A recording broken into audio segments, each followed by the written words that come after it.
Hello, what is up? My name is Poots, and today we're gonna be doing a Star Wars Force Awakens review for the movie. And yeah, so first off, we'll talk about the story of this movie and the hype leading up to it, because I haven't talked about this movie at all. But so I'm a massive Star Wars fan. My favorite movie is number 4, The New Hope. New Hope, sorry. My favorite movie by far in the series. I feel like it's the best one. People may disagree with me on that, because some people think number 5 is a lot better, Empire Strikes Back.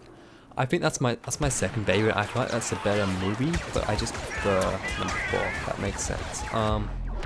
So I'm a fan of these movies, and the trailer for episode 7 drops, first one. And to be honest, I watched that and I was not excited. It just didn't give me the right vibes, and so I watched that trailer, wasn't excited about it. Everyone was super hyped for that trailer came out. It's gonna fix it or whatever, and I was like, alright, whatever. Then I saw the second trailer, and I lost my mind.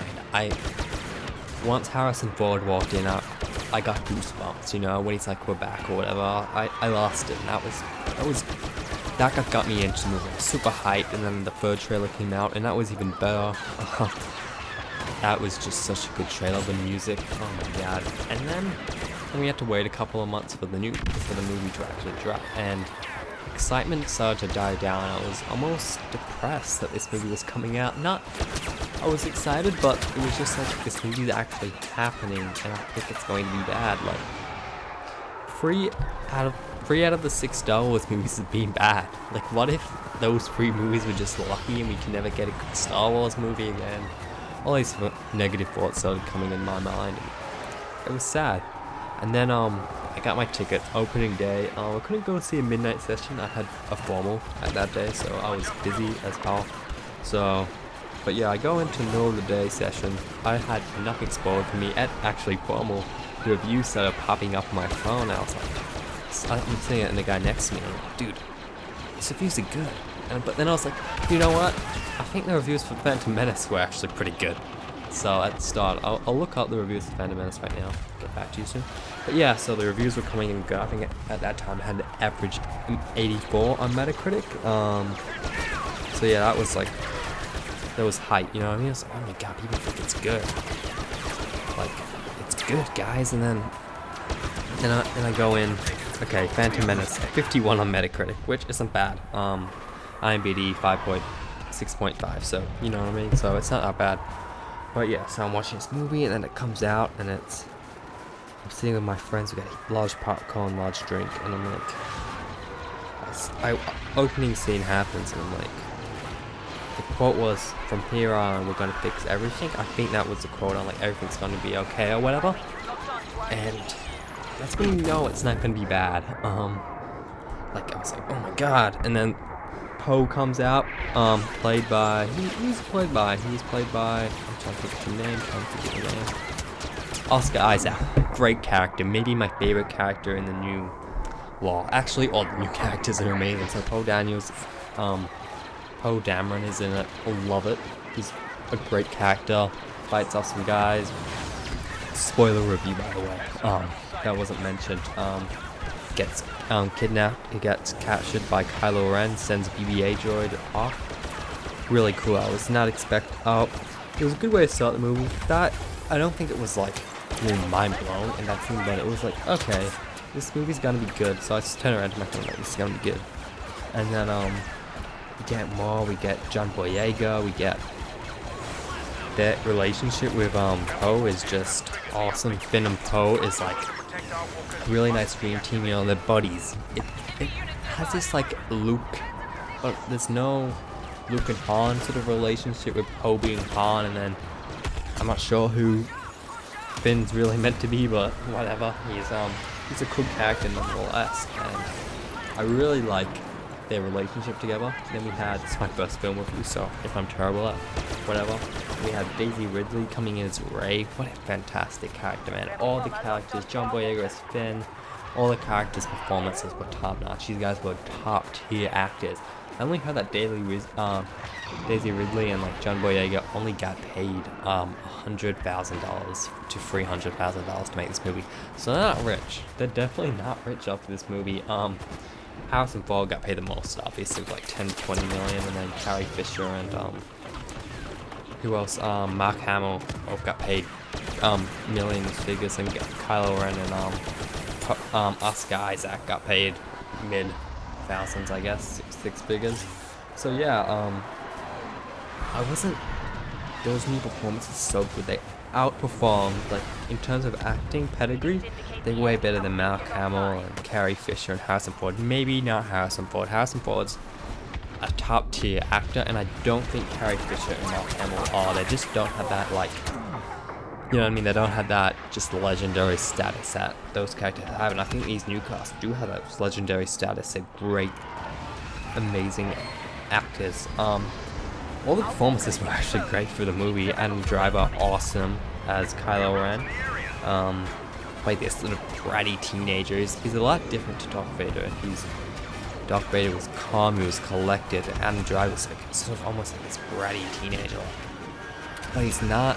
But he's likable, if that makes sense. Like he's dealing with all these different things. He's not sure if like the light's coming back. You know what I mean? He's saying things like the rebels, like the alliance, is coming back into his life, and he doesn't want that. Like he wants to be part of the dark side, but can't. It's great performance. And especially when he kills, spoiler, Harrison Ford, kills Han Solo, his dad. That was a great scene.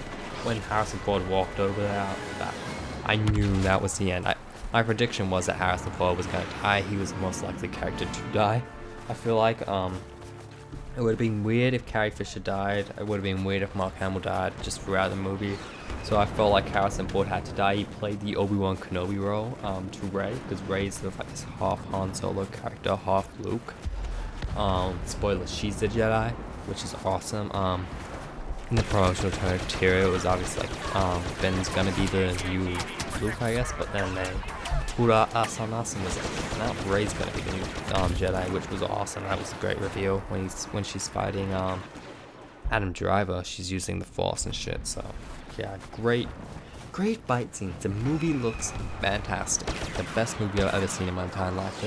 The use of practical effects and all that. It's just, do not expect this movie to be good, and it's good. It's really good. If I would have to rate it, it would probably be in the 8.5. It's a great film that everyone needs to see. If you're a Star Wars fan, you need to see this movie. It's going to make a lot of money. It's already breaking records. Highest Friday, I think it was the highest Monday and highest Sunday rating of all time. Like, it's made that much money, so it's ridiculous. And people are out because it's Christmas and they're not really necessarily seeing movies. Like, I feel like if it came out like summer or whatever, it would have been a lot better. It's summer over here in Australia, but of course summer in America, where it was going to make its most money. And yeah, it's just like, worst acting was obviously Carrie Fisher. You could see she was into it, but she wasn't into it like all the other characters was. She was probably the worst actor. Maybe Mark Hamill is, but he wasn't only in it to the end, which was an incredible reveal. I feel like it went a bit too long when they did like this, when they flew around, when Rey was giving the lightsaber back. That was a weird scene. I was like, you didn't need to do that. We already knew what was happening, and you didn't need to do that. You didn't need to make the movie 30 seconds long. You're just doing that shit. It felt unnecessary. It's like, okay, I know what happens. It's a great scene. It doesn't need to go any longer. Enough's enough, if you get what I'm saying. Then we got, yeah, I guess that's my review. It's a great film. It's probably my second favorite Star Wars movie, maybe my third. Looking back, at first when I watched that movie, I was like, oh my god, that's my... I walked down, I was like, okay, that was good. And then I thought about more, I'm like, that was amazing. That's like, this is 10 out of 10, it's a perfect movie. And then I was like, it's not a perfect movie. It's not the best Star Wars movie we're ever gonna see. I thought it was my favorite for like a day, and then I was like, no, it's not my favorite. It's my third favorite. But it's better than Return. I feel like Return's just slow. I feel like it's still a great film, and I love Ewoks, but it gets a bit slow because of the Ewoks. Just a weird. There's like this whole like nonsense in that movie. Yeah, so it's a great movie. Go watch it if you haven't seen it. You obviously, if you... Oh, and we had Snoke. I just want to talk about Snoke for a little bit. Hype the Snoke. Snoke seems like an awesome character. He's mysterious. In who I think he is, I think they're talking about Jedi. I think number 3, where the Empire he's talking to Anakin. He's like, oh, there's this shit, there's this Sith Lord that's lived forever and all that shit. I feel like that's going to be him. I hope it's him, because that was a cool character when he was describing the person that can live forever with all the bubbles and shit. You guys know what I'm talking about if you're into Star Wars, I guess, even though you try to forget those movies as much as possible. But even though number 3 I don't think is terrible, it's not a good, it's alright. If all the Star Wars prequels were like that, I don't think I would be much of a complaint. They're still not great, and the acting's, I don't think the acting's a problem in those movies. I think it's a script, and you can't make a script with the movies that say, I hate sand. You know, you just can't act that out. I don't know how you could expect such a stupid those movies, but on a tangent then. But yeah, so watch this movie. It's a great film. Yeah, have fun. Thanks for watching. Subscribe, like, comment your thoughts on the movies, and yeah, peace out.